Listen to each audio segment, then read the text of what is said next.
નમસ્કાર મિત્રો, ગુજરાત વેધર ફોરકાસ્ટમાં આપનું સ્વાગત છે. હું છું સુરેશ. તો મિત્રો આજે આપણે વાત કરીશું કે સક્રિય સિસ્ટમની સ્થિતિ શું છે, આજે ગુજરાતમાં કેવું રહેશે વરસાદનું જોર અને 24 કલાક દરમિયાન કુલ કેટલા તાલુકાની અંદર વરસાદ નોંધાયો છે તેની માહિતી આપણે આ વિડીયોના માધ્યમથી આપવાની છે. તો વિડીયોને અંત સુધી બન્યા રહેજો. ચેનલ ઉપર નવા આવ્યા હોય તો ચેનલને સબસ્ક્રાઇબ કરી લેજો. તો મિત્રો હવે વિડીયોની અંદર આગળ વધીએ તો 24 કલાક દરમિયાન કુલ કેટલા તાલુકાની અંદર વરસાદ નોંધાયો છે. તો 24 કલાક દરમિયાન કુલ મિત્રો 10 તાલુકાની અંદર વરસાદ નોંધાયો. તેમાં સૌથી વધારે અમરેલીના રાજુલાની અંદર 39 મિલીમીટર એટલે કે 1.54 ઇંચ સુધીનો વરસાદ નોંધાયો, એટલે કે 1.5 ઇંચ કરતાં પણ વધારે વરસાદ નોંધાયો છે. તે સિવાય મિત્રો વલસાડ શહેરની અંદર 38 મિલીમીટર એટલે કે 1.5 ઇંચ સુધીનો વરસાદ નોંધાયો છે. તે સિવાય મિત્રો નવસારીના ખેરગામની અંદર 1 ઇંચ સુધીનો વરસાદ નોંધાયો છે, એટલે કે 1 ઇંચ સુધીનો વરસાદ નોંધાયો છે. તે સિવાય મિત્રો 7 તાલુકા એવા હતા જ્યાં હળવા ભારે ઝાપટા જોવા મળ્યા હતા.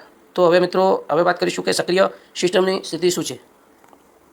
તો મિત્રો સક્રિય સિસ્ટમની વાત કરીએ તો તમે જોઈ શકો છો કે જે સિસ્ટમ ગઈકાલે સર્ક્યુલેશન હતી તે હવે આજે મજબૂત બની અને જોઈ શકાય કે લો પ્રેશરમાં ફેરવાઈ ગઈ છે. અને મિત્રો આ સિસ્ટમ છે તે આંધ્રપ્રદેશના આ વિસ્તારોની અંદર મિત્રો સક્રિય છે અને આ સિસ્ટમ છે તે હવે ઉત્તર પશ્ચિમ દિશા તરફ આગળ વધશે. અને આ સિસ્ટમ છે ઉત્તર પશ્ચિમ દિશા તરફ આગળ વધશે ત્યારે મિત્રો સિસ્ટમનો જે ટ્રફ છે તે ગુજરાત સુધી લંબાશે અને ગુજરાતના જે દક્ષિણ ગુજરાત સૌરાષ્ટ્રના વિસ્તારો છે ત્યાં મિત્રો ગાજવીજવાળો વરસાદ જોવા મળી શકે છે. એટલે કે સિસ્ટમ સીધી ગુજરાત ઉપર આવવાની નથી, પણ તેનો જે ટ્રફ છે તે ગુજરાત સુધી લંબાઈ શકે છે અને ગુજરાતમાં વરસાદની શક્યતા ઊભી થઈ શકે છે. તો મિત્રો અત્યારે રાજસ્થાનની ઉપર હાઈ પ્રેશર જે છે તે બનેલું જોવા મળી રહ્યું છે. તેના કારણથી સિસ્ટમ છે તે મિત્રો ટર્ન લઈ શકે છે, એટલે કે ગુજરાત તરફ આવતી અટકી શકે છે. અને મિત્રો આ વિસ્તારો છે જ્યાં હાઈ પ્રેશર બનેલું જોવા મળી રહ્યું છે.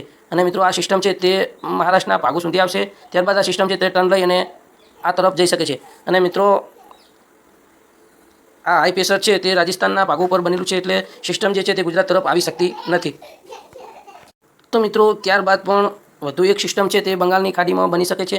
અને મિત્રો આ સિસ્ટમ છે તે 21-22 તારીખ આસપાસ બંગાળની ખાડીના ઉત્તરીય ભાગો પર બને તેવી શક્યતા હાલમાં જીએફએસ મોડલ બતાવી રહ્યું છે. અને મિત્રો આ સિસ્ટમ છે 21-22 તારીખ આસપાસ બને તો મિત્રો જે નવરાત્રી છે તેમાં છે તે વરસાદનું જોર વધી શકે છે. અને મિત્રો ઘણા વિસ્તારોની અંદર મિત્રો ગુજરાતના વરસાદ જોવા મળી શકે છે. અને મિત્રો તમે જોઈ શકો છો કે હાલમાં કોઈ સિસ્ટમ નથી, પણ તમે જોઈ શકો છો કે જેમ દિવસો પસાર થશે તેમ મિત્રો જે છે સિસ્ટમ બનશે. અને મિત્રો આ સિસ્ટમ છે તે બંગાળની ખાડીના ઉત્તરીય ભાગો પર બને અને ત્યારબાદ તે સિસ્ટમ છે તે મધ્ય ભારત તરફ આગળ વધશે અને ગુજરાત તરફ આવી શકે છે.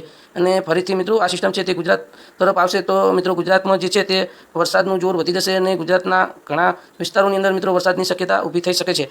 તો મિત્રો સિસ્ટમ છે તે ગુજરાત તરફ આવી શકે છે અને ગુજરાતના વિસ્તારોમાં વરસાદનો વધારો થઈ શકે છે. તો મિત્રો સિસ્ટમ છે તે 22 તારીખ આસપાસ બંગાળની ખાડીમાં બનશે અને ત્યારબાદ આ સિસ્ટમ છે તે મિત્રો ગુજરાત આસપાસ આવી શકે છે. તો મિત્રો આ છે 20 તારીખનો મેપ. તો 20 તારીખે પણ તમે જોઈ શકો છો કે બંગાળની ખાડીની અંદર સિસ્ટમ નથી બની અને 21 તારીખ આસપાસ જોઈ શકાય કે મિત્રો સિસ્ટમ છે તે બંગાળની ખાડીમાં જે છે તે આકાર લઈ શકે છે. અને 22 તારીખ આસપાસ તમે જોઈ શકો છો કે સિસ્ટમ છે તે બંગાળની ખાડીના ઉત્તરીય ભાગો પર બને તેવી શક્યતા લાગી રહી છે. તો મિત્રો હવે તમે મેપમાં જોઈ શકો છો કે 22 તારીખ આસપાસ જે છે તે બંગાળની ખાડીના ઉત્તરીય ભાગો પર સિસ્ટમ બની ગઈ છે. તો મિત્રો આપણે તમને બતાવીશું કે જોઈ શકાય કે મિત્રો 22 તારીખ છે અને 22 તારીખે મિત્રો આ વિસ્તારોની અંદર જે છે તે લો પ્રેશર સિસ્ટમ બની ગઈ છે. અને મિત્રો આ સિસ્ટમ છે તે વેલ માર્ક લો પ્રેશર કે ડિપ્રેશન સુધી મજબૂત બની શકે છે. તો મિત્રો સામે રાજસ્થાન ઉપર હાઈ પ્રેશર પણ બનેલું હશે, પણ મિત્રો આ સિસ્ટમ જો મજબૂત હશે તો હાઈ પ્રેશરને પણ ધક્કો મારી અને આ સિસ્ટમ ગુજરાત તરફ આવી શકે છે. તો મિત્રો હાલમાં મોડલ જીએફએસ છે તે સિસ્ટમને ગુજરાત તરફ જ લાવી રહી છે. તો મિત્રો આપણે તમને બતાવીશું કે સિસ્ટમ છે તે ગુજરાત તરફ આવે છે કે નહીં. તો મિત્રો તમે જોઈ શકો છો કે સિસ્ટમ કઈ તરફ જશે. તો સિસ્ટમ છે તે મધ્ય ભારત તરફ સતત આગળ વધી રહી છે અને આ સિસ્ટમ છે પણ તમે જોઈ શકો છો કે હવે ગુજરાત તરફ આગળ વધી રહી છે. આ સિસ્ટમ મધ્યપ્રદેશના ભાગો ઉપર આવી ગઈ છે અને ત્યારબાદ આ સિસ્ટમ છે 26 થી 27 તારીખ આસપાસ ગુજરાતની સાવ નજીક આવી જશે. તમે મેપમાં જોઈ શકો છો મિત્રો આ 26 તારીખનો મેપ છે અને 26 તારીખે પણ તમે જોઈ શકો છો કે સિસ્ટમ છે સતત ગુજરાત તરફ આગળ વધી રહી છે. તો મિત્રો હવે તમે જોઈ શકો છો કે 27 તારીખનો મેપ. તો 27 તારીખે મિત્રો તમે જોઈ શકો છો કે જે સિસ્ટમ છે તે ગુજરાતની સાવ નજીક આવી જાય છે. મિત્રો આપણે તમને ઝૂમ કરીને બતાવીશું. તો મિત્રો તમે જોઈ શકો છો મેપની અંદર કે જે સિસ્ટમ છે તે ગુજરાતની નજીક આવી જાય છે અને તેનું જે સ્ટ્રોંગ સર્ક્યુલેશન છે તે ઉત્તર ગુજરાતથી લઈ અને દક્ષિણ ગુજરાત સુધી લંબાઈ રહ્યું છે. તો મિત્રો આવું બનશે તો નવરાત્રીની અંદર પણ વરસાદ જોવા ગુજરાતની અંદર મળી શકે છે. તો મિત્રો હવે આપણે વાત કરીશું કે આજે ગુજરાતમાં કેવું રહેશે વરસાદનું જોર.